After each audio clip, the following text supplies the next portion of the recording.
உங்கள் ஆழ்மனம் உங்கள் வெற்றி கூட்டாளி.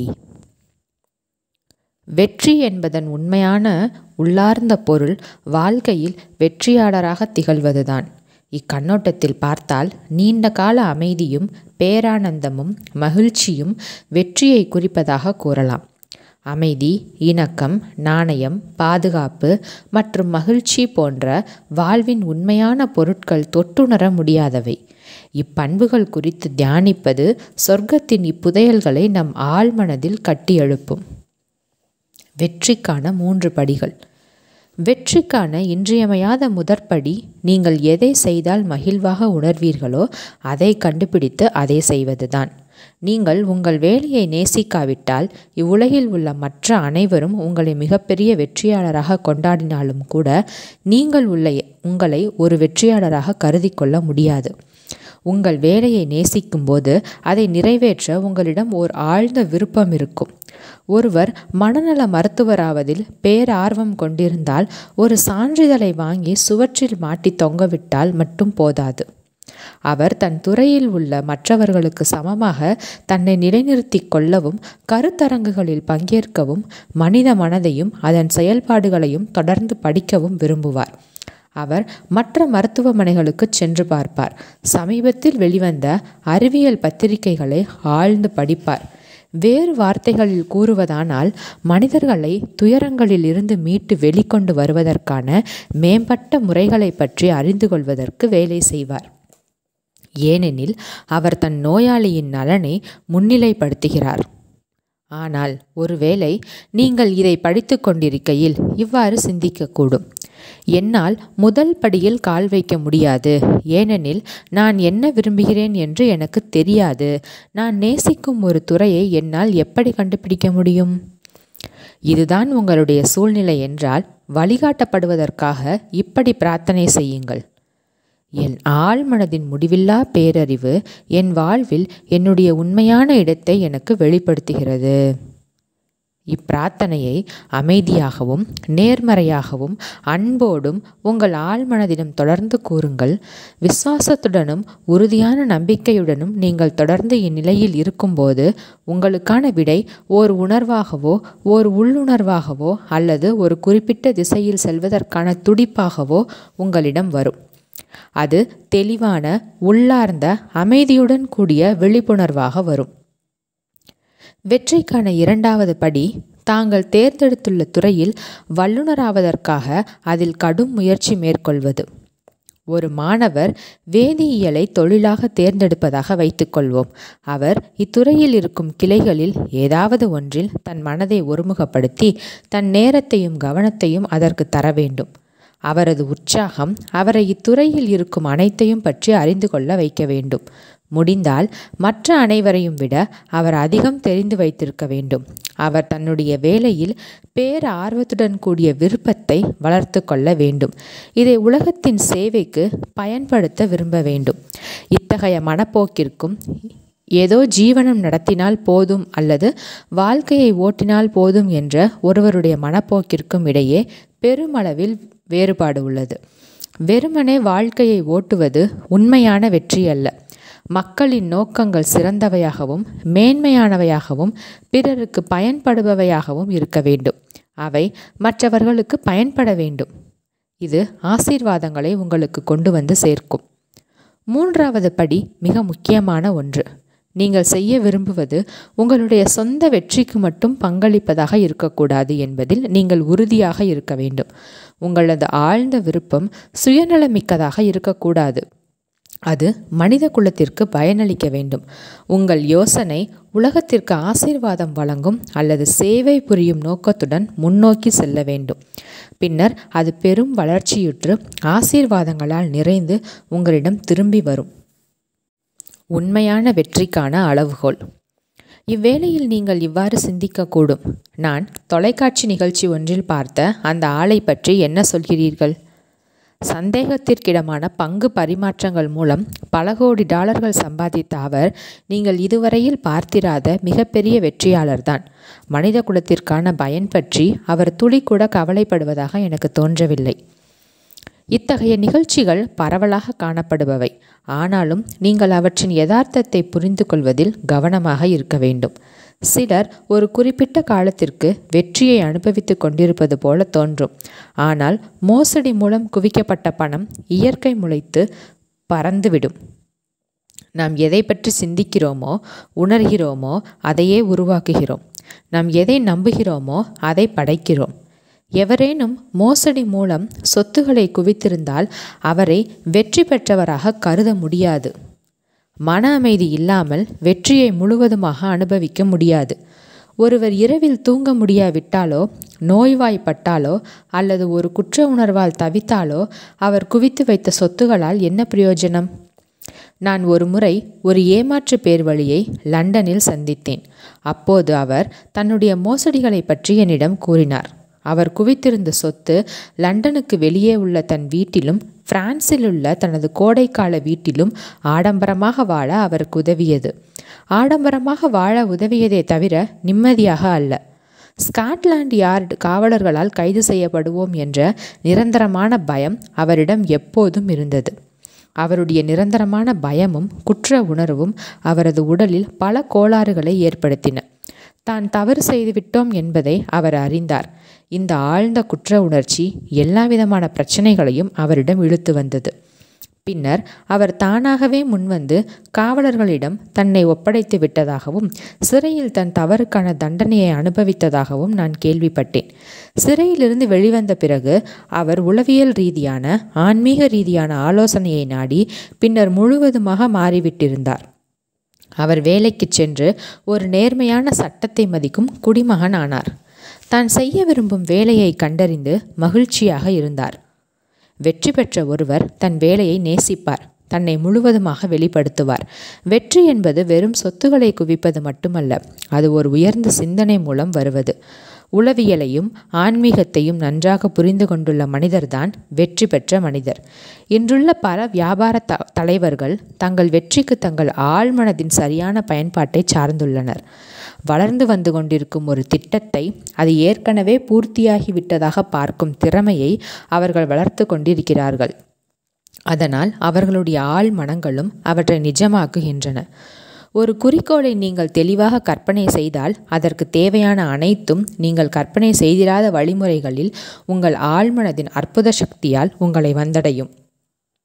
வெற்றிக்கான 3 படிகளையும் கருத்தில் கொள்ளும்போது உங்கள் ஆழ்மனதின் படைப்பு சக்தியின் உள்ளார்ந்த ஆற்றலை மறந்து விடாதீர்கள். வெற்றிக்கான திட்டங்களில் பின்னால் உள்ள ஆற்றல் இதுதான். உங்கள் எண்ணம் படைப்பாற்றல் கொண்டது.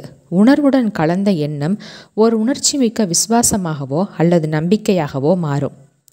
உங்களுடைய விருப்பங்கள் அனைத்தையும் யதார்த்தமாக்கும் வலிமை மிக்க சக்தி உங்களுக்குள் குடிகொண்டுள்ளது என்பதை நீங்கள் புரிந்து கொள்ளும்போது நீங்கள் உறுதியான நம்பிக்கையையும் ஒருவிதமான மன அமைதியையும் பெறுகிறீர்கள். உங்கள் செயல்பாட்டின் களம் எதுவாக இருந்தாலும் உங்கள் ஆழ்மனதின் விதிகளை நீங்கள் கற்றுக்கொள்ள வேண்டும்.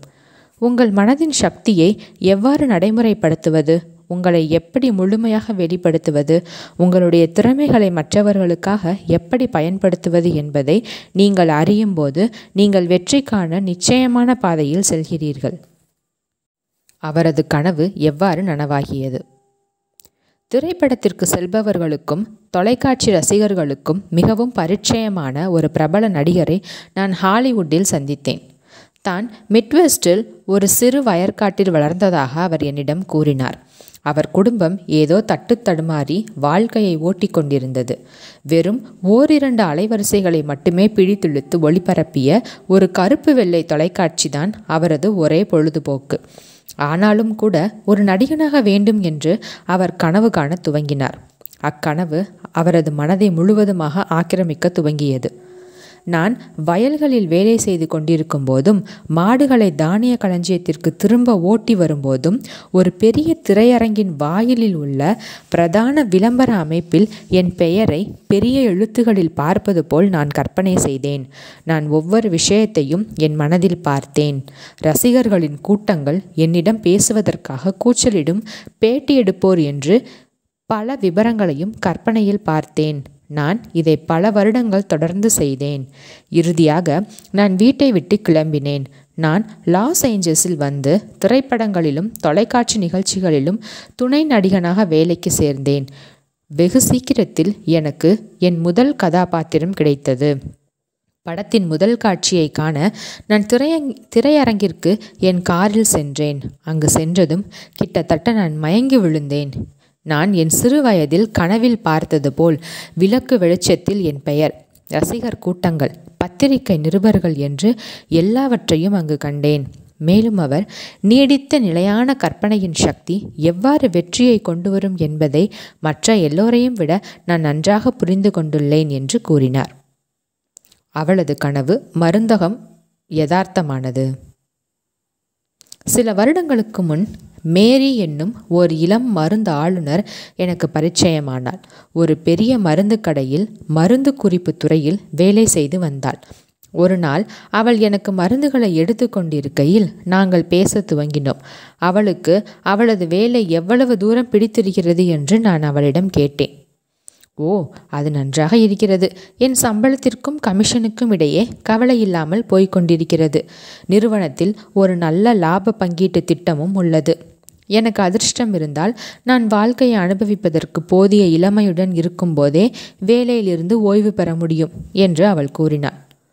நான் ஒரு கணம் அமைதியாக இருந்தேன்.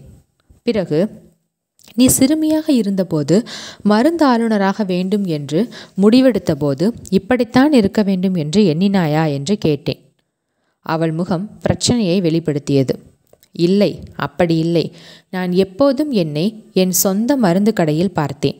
நான் தெருவில் நடந்து செல்லும்போது மக்கள் எனக்கு வணக்கம் கூறி என் பெயர் சொல்லி அழைக்க வேண்டும் என்று விரும்பினேன். நான் அவர்கள் அனைவருடைய பெயர்களையும் தெரிந்து வைத்திருப்பேன். ஏனெனில் நான் அவர்களுடைய மருந்தாளர். நீங்கள் இதை விசித்திரமானதாக எண்ணலாம். ஆனால் தங்கள் குழந்தைகளுக்கு உடல்நிலை சரியில்லை என்று பெற்றோர்கள் என்னை நடு இரவில் அழைப்பதாகவும் நான் கனவு கண்டேன். நான் அணிந்திருந்த என் இரவு உடையின் மீது வேறொரு ஆடையை அவசரமாக சுற்றி கொண்டு அவர்களுக்கு தேவையான மருந்துகளை எடுத்து வர என் மருந்து கடைக்கு ஓடிச் செல்வேன். இது ஒரு பெரிய கடையில் காலை 9 மாலை 5 மணி வரை பார்க்கும் வேலையைப் போல் அல்ல, சரிதானே என்று பதிலளித்தாள். கண்டிப்பாக இல்லை. ஆனால் நீ ஏன் உன் கனவை பின்தொடரக்கூடாது? அப்படி நேரும்போது நீ அதிக சந்தோஷமாகவும் அதிக ஆக்கவளமுடையவளாகவும் இருப்பாயல்லவா? பெரிய இலக்குகளை நோக்கி உன் பார்வையை உயர்த்து. இந்த இடத்திலிருந்து வெளியேறு. உன் சொந்த கடையை துவங்கு என்று கூறினேன். அவள் அதற்கு, என்னால் எப்படி முடியும்? அதற்கு அதிக பணம் தேவை. அதற்கு நான் எங்கே போவேன் என்றாள். நான் அவளோடு ஒரு அற்புதமான உண்மையை பகிர்ந்து கொண்டேன். அவள் எதை உண்மை என்று நினைக்கிறாளோ அவளால் அதற்கு வடிவம் கொடுக்க முடியும்.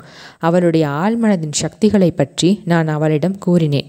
தன்னுடைய ஆழ்மனதை ஒரு தெளிவான குறிப்பிட்ட யோசனைகளால் நிறைத்தால் ஆழ்மனதின் சக்திகள் அதை வெளிக்கொணரும் என்பதை அவள் விரைவிலேயே புரிந்து கொண்டாள். தன் சொந்த கடையில் இருப்பது போல் கற்பனை செய்ய துவங்கினாள். பாட்டில்களை அடுக்குவது, மருந்து சீட்டுகளை பார்த்து மருந்துகளை விநியோகிப்பது, தன் கடைக்கு வந்துள்ள வாடிக்கையாளர்களான தனது அண்டை வீட்டார்களுக்கும் நண்பர்களுக்கும் தேவையானவற்றை வழங்குவது போன்ற காரியங்களை அவள் தன் மனதில் காட்சியாக கண்டாள். வங்கியில் தன் கணக்கில் ஒரு பெரிய தொகையையும் அவள் மனக்காட்சி படைப்பில் கண்டாள். அவள் தன் மனதிற்குள் அக்கற்பனை கடையில் வேலை செய்தாள். ஒரு நல்ல நடிகரைப் போல அவள் அக்கதாபாத்திரமாகவே வாழ்ந்தாள். அவள் இதயபூர்வமாக அச்செயலில் தன்னை ஈடுபடுத்தி கொண்டாள். தான் அந்த கடைக்கு சொந்தக்காரர் என்ற உறுதியில் அவள் இயங்கி நடித்து கொண்டிருந்தாள். பல வருடங்களுக்கு பிறகு தன் வாழ்க்கையில் தனக்கு என்ன நடந்தது என்பதை விவரித்து அவள் எனக்கு ஒரு கடிதம் எழுதினாள். ஒரு புதிய வணிக வளாகத்தில் இருந்த ஒரு மிகப்பெரிய கடையின் போட்டியை சமாளிக்க முடியாமல் அவள் வேலை செய்த கடை இழுத்து மூடப்பட்டது. பிறகு அவள் ஒரு மாபெரும் மருந்து நிறுவனத்தில் அதன் விற்பனை பிரதிநிதியாக வேலைக்கு சேர்ந்தாள். அதில் அவள் பல மாநிலங்களை உள்ளடக்கிய ஒரு பிராந்தியத்தை நிர்வகித்து வந்தாள். ஒரு நாள் அவள் வேலை நிமித்தமாக ஒரு சிறிய நகரத்திற்கு செல்ல வேண்டியிருந்தது. அந்நகரத்தில் ஒரே ஒரு மருந்து கடை மட்டுமே இருந்தது. அவள் அதற்கு முன் அங்கு சென்றதே இல்லை. ஆனால் அவள் அந்நகரத்திற்குள் நுழைந்த கணத்திலேயே அதை அடையாளம் கண்டு கொண்டாள். தன் மனக்காட்சி படைப்பில் பார்த்திருந்த கடைதான் அது. ஆச்சரியத்தில் திக்குமுக்காடி போன அவள் அம்மருந்து கடையின் வயதான சொந்தக்காரரிடம் இந்த அதிசயமான எதேச்சையான நிகழ்ச்சியை பற்றி கூறினாள். அதற்கு அவர் தான் விரைவில் ஓய்வு பெறப் போவதாகவும், ஆனால் 3 தலைமுறைகளாக தன் குடும்பத்தில் இருந்து வந்துள்ள ஒரு கடையை ஏதோ ஒரு பெரிய நிறுவனத்திற்கு விற்பதில் தனக்கு விருப்பமில்லை என்றும் அவரிடம் கூறினார். பல கலந்துரையாடல்களுக்கு பிறகு அக்கடையை வாங்குவதற்கு வேண்டிய பணத்தை அக்கடையின் சொந்தக்காரர் அவளுக்கு கடனாக தர முன்வந்தார். கடனுக்கான தொகையை வியாபாரத்திலிருந்து கிடைக்கும் லாபங்களிலிருந்து அவளால் கட்ட முடியும். அந்த இளம்பெண் தன் குடும்பத்தோடு அந்நகரத்திற்கு குடிபெயர்ந்தாள். விரைவில் தன் கடையில் இருந்து நடந்து செல்லும் தூரத்தில் இருந்த ஒரு பெரிய பழைய வீட்டை வாங்குவதற்கான முன்பணத்தையும் செலுத்தினாள். இப்போது அவள் காலையில் தன் வேலைக்கு நடந்து செல்லும்போது அவளை கடந்து செல்லும் எல்லோரும் அவளுக்கு வணக்கம் கூறி அவளது பெயரை சொல்லி அழைக்கின்றனர். அவர்கள் அவளை அறிந்திருந்தனர், ஏனெனில் அவள் அவர்களது மருந்து ஆளுநர். வியாபாரத்தில் ஆழ்மனதை உபயோகித்தல். சில வருடங்களுக்கு முன் நான் கற்பனை மற்றும் ஆழ்மனதின் சக்திகள் பற்றி ஒரு வியாபார செயற்குழு நிர்வாகிகளிடத்தில் சொற்பொழிவாற்றி கொண்டிருந்தேன். சொற்பொழிவின் போது ஜெர்மானிய கவிஞர் கதே தனக்கு பிரச்சனைகளும் இக்கட்டான சூழ்நிலைகளும் ஏற்படும் போது தன் கற்பனையை எவ்வாறு புத்திசாலித்தனமாக பயன்படுத்தினார் என்பதை விளக்கினேன். கதே பல மணி நேரங்களை அமைதியாக கற்பனையான உரையாடல்கள் நிகழ்த்துவதில் செலவிட்டு வந்ததாக அவரது வரலாற்றை எழுதிய எழுத்தாளர்கள் தெரிவிக்கின்றனர். தன்னுடைய நண்பர்களில் ஒருவர் தன் எதிரே அமர்ந்து சரியான முறையில் தன்னிடம் விடையளித்து கொண்டிருப்பது போல் கற்பனை செய்வார். தான் ஏதேனும் ஒரு பிரச்சனையால் கவலை கொண்டிருந்தால் தன் நண்பர் அவரது வழக்கமான சைகைகளோடும் குரலின் ஏற்ற இறக்கங்களோடும் தனக்கு சரியான அல்லது பொருத்தமான விடையை அளிப்பதாக கற்பனை செய்தார். இந்த முழுமையான கற்பனை காட்சியை அவர் எவ்வளவு யதார்த்தமாக விரிவாக பார்க்க முடியுமோ அப்படி செய்தார். இச்சொற்பொழிவுக்கு இளம் பங்குத்தரகர் ஒருத்தியும் வந்திருந்தாள். அவள் கதேயின் உத்தியை தத்தெடுத்து கொண்டாள். தன்னை பற்றி அறிந்திருந்த ஒரு கோடீஸ்வர முதலீட்டாளருடன் அவள் கற்பனை உரையாடல்கள் நடத்த துவங்கினாள். பங்குகளை பரிந்துரை செய்வதில் அவளுக்கிருந்த அறிவையும் சிறந்த கணிப்பாற்றலையும் குறித்து அவர் ஒரு முறை அவளை பாராட்டியிருந்தார்.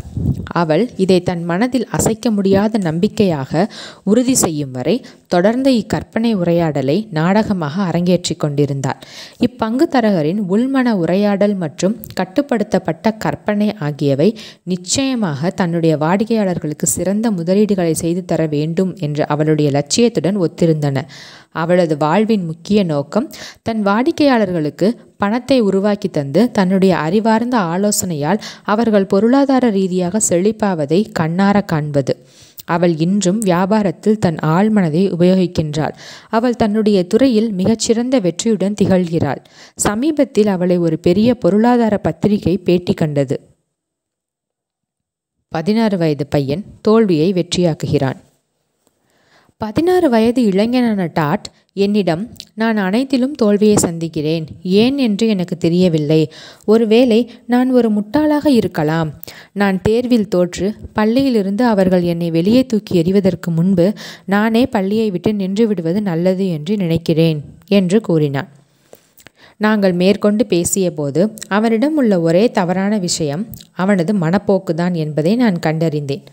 அவன் தன்னுடைய படிப்பில் கருத்தற்றவனாகவும் சில ஆசிரியர்களிடத்திலும் சக மாணவர்களிடத்திலும் வெறுப்பு கொண்டவனாகவும் இருந்தான். அவன் தன்னுடைய ஆழ்மனதை பயன்படுத்தி படிப்பில் வெற்றி பெறுவது எப்படி என்பதை நான் அவனுக்கு கற்றுக் கொடுத்தேன்.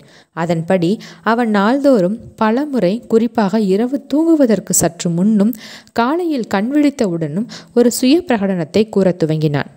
ஆழ்மனதை நிறைப்பதற்கான சரியான நேரம் இவைதான். அந்த சுய பிரகடனம் இவ்வாறு இருந்தது: என் ஆழ்மனம் நினைவுகளின் களஞ்சியம் என்பதை நான் உணர்கிறேன். நான் என் ஆசிரியர்களிடமிருந்து படிக்கும் கேட்கும் விஷயங்கள் அனைத்தையும் அது தக்க வைத்து கொள்கிறது. நான் அழைக்கும் நேரத்தில் வந்து நிற்கக்கூடிய ஒரு கச்சிதமான நினைவாற்றல் என்னிடத்தில் உள்ளது. நான் அதை பயன்படுத்த தேர்ந்தெடுக்கும் பட்சத்தில் என் ஆழ்மனதின் முடிவில்லா பேரறிவு என்னுடைய எல்லா பரீட்சைகளிலும், எழுத்து பரீட்சையோ அல்லது வாய்வழி பரீட்சையோ, எனக்கு தெரிய வேண்டிய அனைத்தையும் தொடர்ந்து எனக்கு வெளிப்படுத்துகிறது. நான் என் அனைத்து ஆசிரியர்களிடத்திலும் சக மாணவர்களிடத்திலும் அன்பையும் நல்லெண்ணத்தையும் செலுத்துகிறேன். நான் அவர்களுக்கு வெற்றியும் எல்லா நன்மைகளும் ஏற்பட வேண்டும் என்று உண்மையிலேயே வாழ்த்துகிறேன். முன்பு எப்போதையும் விட டாட் இப்போது மிகவும் அதிகமான சுதந்திரத்தை அனுபவித்துக் கொண்டிருக்கிறான்.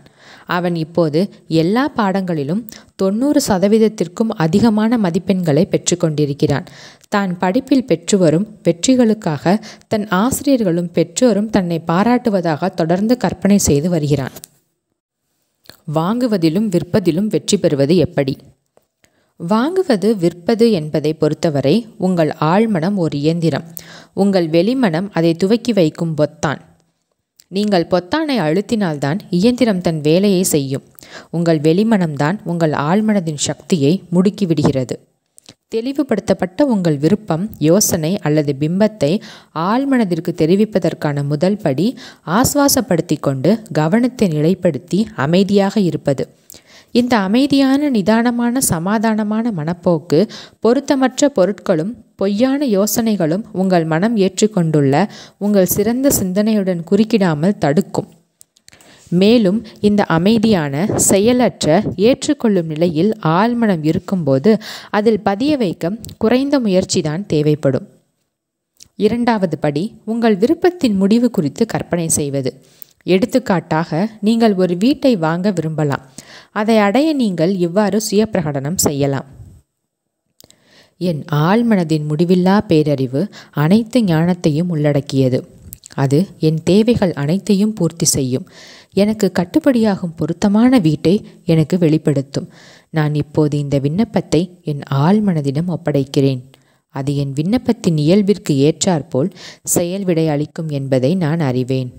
ஒரு விவசாயி எப்படி ஒரு விதையை நிலத்தில் விதைத்துவிட்டு வளர்ச்சி விதையில் ஐயமற்ற விசுவாசத்துடன் இருப்பாரோ அதே வழியில் நானும் முழு விசுவாசத்துடனும் உறுதியான நம்பிக்கையுடனும் என்னுடைய இந்த விண்ணப்பத்தை சமர்ப்பிக்கின்றேன். உங்கள் பிரார்த்தனைக்கான விடை செய்தித்தாளில் உள்ள ஒரு விளம்பரத்தின் வடிவிலோ அல்லது ஒரு நண்பரிடத்திலிருந்தோ வரக்கூடும். அல்லது நீங்கள் தேடிக்கொண்டிருக்கும் குறிப்பிட்ட அதே வீட்டிற்கு நீங்கள் நேரடியாக வழிகாட்டப்படக்கூடும். உங்கள் பிரார்த்தனைக்கான விடை பல்வேறு வழிகளில் அளிக்கப்படும். உங்கள் ஆழ்மனதின் செயல்பாட்டில் நீங்கள் நம்பிக்கை கொள்ளும் பட்சத்தில் நீங்கள் உங்கள் உறுதியான நம்பிக்கையை வைத்திருக்க வேண்டியது எப்போதும் விடை கிடைக்கும் என்ற முதன்மையான அறிவில்தான். ஒருவேளை வாங்குவதற்கு மாறாக நீங்கள் ஒரு வீட்டையோ நிலத்தையோ அல்லது ஒரு சொத்தையோ விற்க விரும்புவதாக வைத்துக்கொள்வோம். உங்கள் ஆழ்மனதின் முடிவில்லா பேரறிவை நம்பும் அதே அணுகுமுறை நீங்கள் நாடும் வழிகாட்டுதலை உங்களுக்கு வழங்கும். நான் லாஸ் ஏஞ்சல்ஸில் என் சொந்த வீட்டை விற்றபோது ஒரு உத்தியை பயன்படுத்தினேன். அதே உத்தியை என் சொற்பொழிவை கேட்டுள்ள வீடுமனை வாங்கி விற்கும் தரகர்கள் இப்போது பயன்படுத்தி குறிப்பிடத்தக்க விரைவான முடிவுகளை பெற்று வருகிறார்கள். என் வீட்டின் முன்னால் இருந்த புல்வெளியில் நான் விற்பனைக்கு என்ற வாசகம் தாங்கிய விளம்பர பலகையை வைத்தேன். அன்றிரவு நான் தூங்கச் செல்லும்போது என்னை நானே கேட்டுக்கொண்டேன், ஒருவேளை நீ உன் வீட்டை வாங்குபவரை கண்டுபிடித்து விட்டால் அடுத்து என்ன செய்வாய்? விற்பனைக்கு என்ற விளம்பர பலகையை எடுத்து குப்பையில் போட்டு விடுவேன் என்ற பதில் வந்தது. என் மனதின் உள்திரையில் நான் ஒரு விளக்கமான காட்சியை ஒளிபரப்பினேன். நான் அந்த விளம்பர பலகையை நிலத்திலிருந்து பிடுங்கி எடுத்து என் தோளின் மீது வைத்து என் வீட்டின் பின்னால் இருந்த குப்பை தொட்டிகளிடத்தில் கொண்டு சென்றேன்.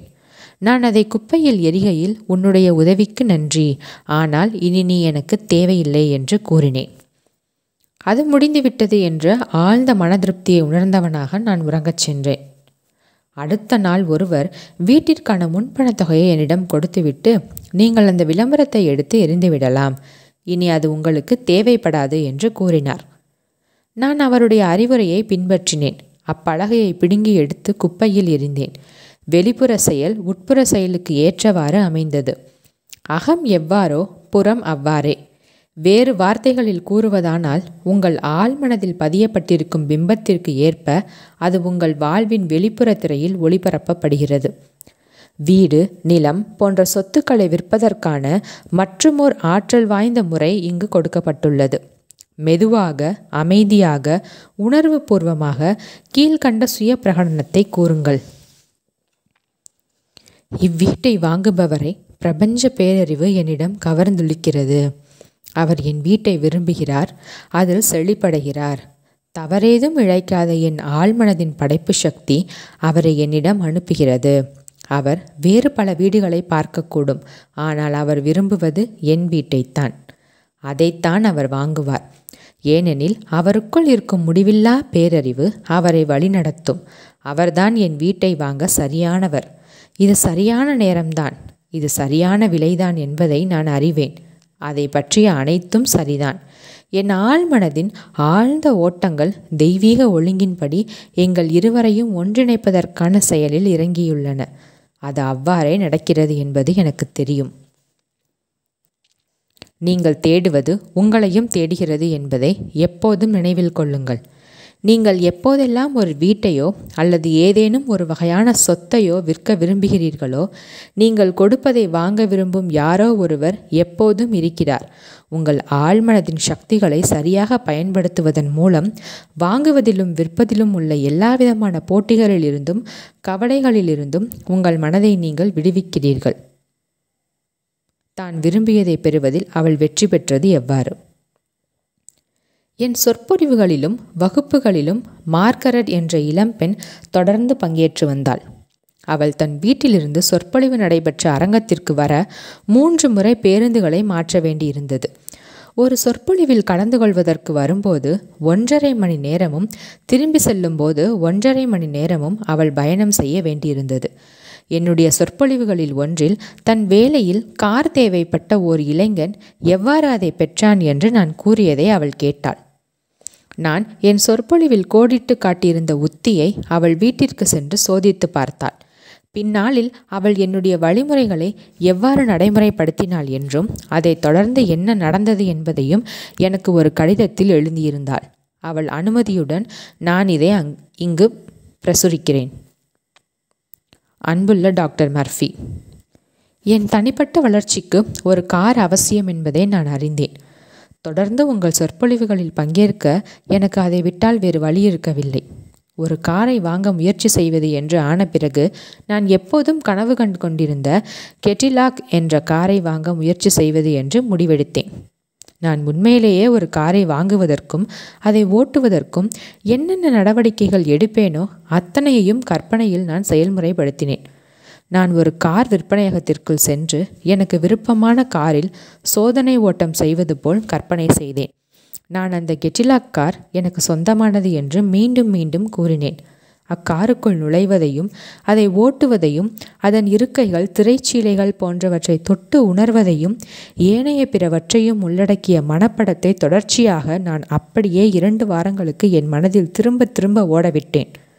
சென்ற வாரம் நான் உங்கள் சொற்பொழிவிற்கு ஒரு கெட்டிலாக் காரைத்தான் ஓட்டி வந்தேன். இங்கில்வுட்டில் இருந்த என் மாமா காலமாகியிருந்தார். அவர் தன்னுடைய கெட்டிலாக் காரையும் வேறு சில சொத்துகளையும் எனக்கு விட்டு சென்றார். சிறந்த நிர்வாகிகள் கையாளும் வெற்றிக்கான உத்தி. பல பிரபலமான வியாபார நிர்வாகிகள் வெற்றி தங்களுடையது என்ற உறுதியான நம்பிக்கை தங்களுக்கு ஏற்படும் வரை வெற்றி என்ற பொதுவான வார்த்தையை ஒரு நாளில் பல முறை மீண்டும் மீண்டும் அமைதியாக பயன்படுத்துகின்றனர். வெற்றி குறித்த யோசனை வெற்றியின் இன்றியமையாத அனைத்து அம்சங்களையும் உள்ளடக்கியது என்பதை அவர்கள் அறிவர். அதேபோல் இப்போது நீங்களும் விசுவாசத்துடனும் உறுதியான நம்பிக்கையுடனும் வெற்றி என்ற வார்த்தையை தொடர்ந்து பலமுறை கூற துவங்குங்கள்.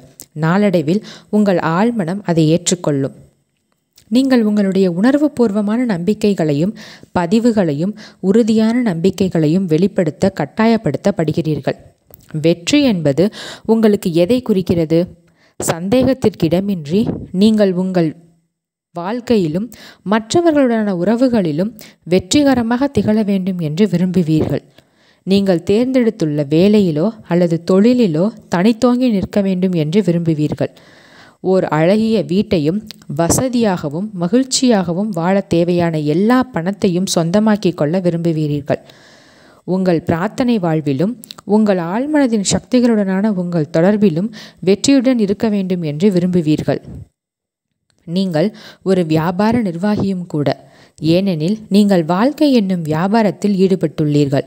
நீங்கள் செய்ய துடித்து கொண்டிருப்பதை செய்வது போலவும் சொந்தமாக்கி கொள்ள நினைக்கும் பொருட்களை சொந்தமாக்கி கொள்வது போலவும் கற்பனை செய்வதன் மூலம் ஒரு வெற்றிகரமான நிர்வாகியாகுங்கள். கற்பனாவாதியாகுங்கள்.